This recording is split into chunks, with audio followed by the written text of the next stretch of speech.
ಒಂದೂರಿನ ಪೆದ್ದನ ಹೆಂಡತಿ ಲಾಡು ಮಾಡಿದ್ಲು. ಯಾರು ನೋಡಬೇಡ ಎಂದು ಡಬ್ಬಿಗೆ ಹಾಕಿದ್ಲು. ಅಲ್ಲಿಗೆ ಬಂದ ಪೆದ್ದ ಡಬ್ಬೆ ತೆಗೆದು ನೋಡಿದ. ಚೆಂಡು ಚೆಂಡು ಚೆಂಡು ಎಂದು ಆಟವಾಡಿದ.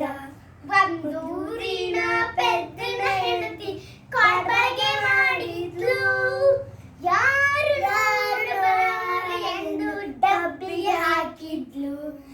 ಅಲ್ಲಿಗೆ ಬಂದ ಪೆದ್ದ ಡಬ್ಬೆ ತೆಗೆದು ನೋಡಿದ. ಬಳೆ ಬಳೆ ಬಳೆ ಎಂದು ಕೈಗೆ ಹಾಕೊಂಡ. ಒಂದೂರಿನ ಪೆದ್ದನ ಹೆಂಡತಿ ಲಾಡು ಮಾಡಿದ್ಲು. ಚಕ್ಲಿ ಮಾಡಿದ್ಲು. ಯಾರು ನೋಡಬಾರದು ಡಬ್ಬಿಗೆ ಹಾಕಿದ್ಲು. ಅಲ್ಲಿಗೆ ಬಂದ ಪೆದ್ದ ಡಬ್ಬೆ ತೆಗೆದು ನೋಡಿದ. ಓಲೆ ಓಲೆ ಓಲೆ ಎಂದು ಕಿವಿಗೆ ಹಾಕೊಂಡ. ಒಂದು ದಿನ ಪೆದ್ದನ ಹೆಂಡತಿ ಸಂಜೆ ಪೈಸ